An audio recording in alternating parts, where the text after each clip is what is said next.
નમસ્કાર દર્શક મિત્રો, ફાસ્ટ ન્યૂઝ ઇવનિંગ બુલેટિનમાં હું ઉદય રાવલ આપનું સ્વાગત કરું છું। બુલેટિનની શરૂઆત કરીશું ઉમરગામના મુખ્ય સમાચારોથી। ઉમરગામ ખાતે શ્રી શિવશક્તિ સહયોગ સેવાશ્રમ ચેરિટેબલ ટ્રસ્ટ દ્વારા 20મા સમૂહ લગ્નનું આયોજન કરવામાં આવ્યું હતું। સમૂહ લગ્નમાં 26 જેટલા નવયુગલોએ પ્રભુતામાં પગલાં માંડ્યા હતા। નવ દંપતીઓને આશીર્વાદ આપવા રજનીકાંતભાઈ જયંતિભાઈ સાંડેસરા તથા યુઆઈએ પ્રમુખ નરેશભાઈ બાંટિયા અને ઉદ્યોગપતિ રાજેશભાઈ વિઝન કે જેઓ બબલુભાઈના નામે જાણીતા છે તેઓ ઉપસ્થિત રહ્યા હતા। શ્રી શિવશક્તિ સહયોગ સેવાશ્રમ ચેરિટેબલ ટ્રસ્ટના સ્થાપક પ્રમુખ મણિભાઈ પટેલના નેતૃત્વમાં અનેક સેવાકીય કાર્યો વર્ષ દરમિયાન થતા જોવા મળે છે। ઉમરગામ સુંદરવન ખાતે છેલ્લા 20 વર્ષથી શ્રી શિવશક્તિ સહયોગ સેવાશ્રમ ચેરિટેબલ ટ્રસ્ટના નેજા હેઠળ સમૂહ લગ્નનું આયોજન કરવામાં આવે છે। સંસ્થા તરફથી નવ દંપતીઓને કબાટ, પલંગ, ખુરશી સહિત જીવન જરૂરિયાતની ચીજ વસ્તુઓ ભેટ સ્વરૂપે આપવામાં આવી હતી। મંચસ્થ સ્થાનેથી યુઆઈએ પ્રમુખ નરેશભાઈ બાંટિયાએ મણિભાઈ પટેલ તથા સંસ્થાની કામગીરીને બિરદાવી અભિનંદન પાઠવ્યા હતા। શ્રી શિવશક્તિ સહયોગ સેવાશ્રમ ચેરિટેબલ ટ્રસ્ટના સ્થાપક પ્રમુખ મણિભાઈ પટેલ દ્વારા સંસ્થાની કામગીરી વિશે ઉપસ્થિતોને જાણકારી આપવામાં આવી હતી। સંસ્થાના આમંત્રણને માન આપી સમૂહ લગ્નમાં ઉપસ્થિત રહેલા સૌ શ્રેષ્ઠીઓ તથા મંચસ્થ મહાનુભાવોએ નવ દંપતીઓને આશીર્વાદ આપી તેઓના સુખી લગ્ન જીવનની કામના કરી હતી। શાસ્ત્રોક્ત વિધિ વિધાન મુજબ લગ્ન વિધિ સંપન્ન થયા બાદ નવયુગલો તથા ઉપસ્થિત સૌ મહાનુભાવોએ પ્રીતિભોજનનો લાભ લીધો હતો।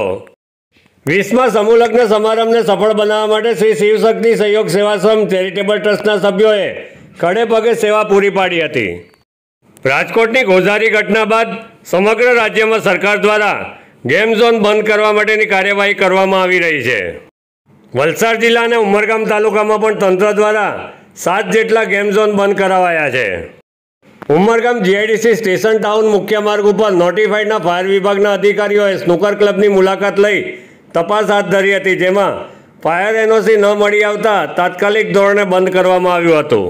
નોટિફાઈડ વિભાગની કામગીરી અંગે ઉમરગામ નોટિફાઈડ વિભાગના ઇન્ચાર્જ ચીફ ઓફિસર દ્વારા ઉમરગામ પોલીસ મથકના પોલીસ ઇન્સ્પેક્ટરને લેખિત જાણ કરવામાં આવી હતી, જેની નકલ ઉમરગામ મામલતદારને પણ રવાના કરાઈ હતી। ઔદ્યોગિક નગરી વાપીમાં પેટ્રોલ પંપ સંચાલકો અને વેપારીઓને વિશ્વાસમાં લઈ લાખો રૂપિયાનું પેટ્રોલ અને ડીઝલ ભરાવી અને બાકી સામાન લઈ છેતરપિંડી આચરનાર એક વ્યક્તિ સામે ફરિયાદ દાખલ કરવામાં આવી છે।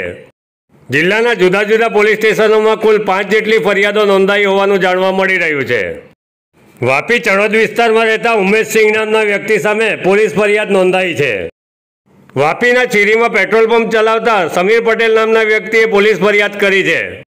ઉમેશસિંહે કુલ 5.34 લાખ રૂપિયાનું ડીઝલ ભરાવ્યું હતું, જેની સામે તેઓએ ચેક આપ્યો હતો, પરંતુ ખાતામાં બેલેન્સ ન હોવાથી ચેક રિટર્ન થયો હતો। પેટ્રોલ પંપના સંચાલક સમીર પટેલે 5.34 લાખ રૂપિયાનો ચેક રિટર્ન થતાં ઉમેશસિંહ સામે પોલીસ ફરિયાદ નોંધાવી હતી।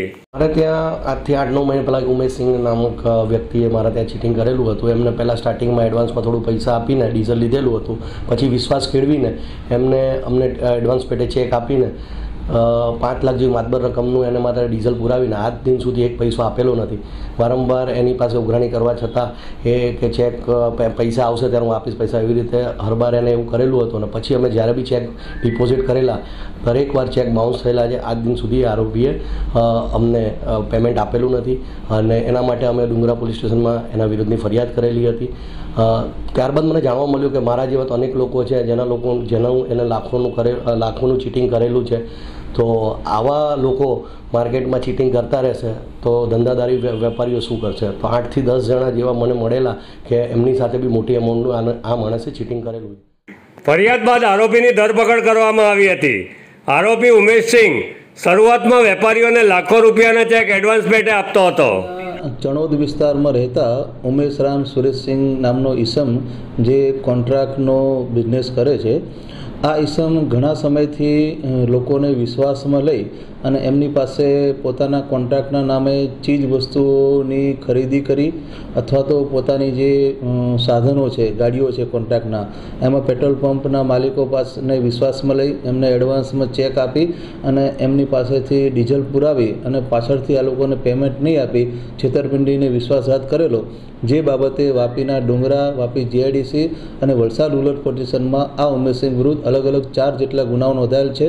આ તમામ ગુનામાં પોલીસે ઉમરસિંહની ધરપકડ કરેલ છે અને પોલીસ વધુ તપાસ.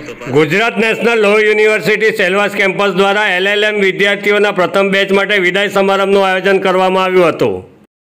LLMની પ્રથમ બેચમાં 18 વિદ્યાર્થીઓએ સફળતાપૂર્વક તેઓનો અભ્યાસક્રમ પૂર્ણ કર્યો છે. આ બેચમાં દિનેશ મિશ્રા UGC નેટ માટે ક્વોલિફાય થયા છે. અન્ય 2 વિદ્યાર્થીઓ જંગા શ્રીકાંત યાદવ અને કનિષ્ક મોર અનુક્રમે તેલંગાણા હાઈકોર્ટ અને દિલ્હી હાઈકોર્ટ માટે તેમની વકીલાતની પ્રેક્ટિસ શરૂ કરવા તૈયાર છે. દમણના કચીગામ PSCમાં સગર્ભા મહિલાઓ માટે ગર્ભ સંસ્કાર વર્ગોનો પ્રારંભ કરવામાં આવ્યો હતો. જન્મથી મૃત્યુ સુધી 16 સંસ્કારોનું વર્ણન કરવામાં આવ્યું છે, જેમાં ગર્ભ સંસ્કાર પણ એક મહત્વપૂર્ણ સંસ્કાર માનવામાં આવે છે. માતાના ગર્ભમાં આવ્યા બાદ ગર્ભ સંસ્કાર કરી દિવ્ય સંતાન પ્રાપ્ત કરી શકાય છે. ફાસ્ટ ન્યૂઝ ઇવનિંગ બુલેટિનમાં આજે બસ આટલું જ. આવતીકાલે ફરી મળીશું. નમસ્કાર.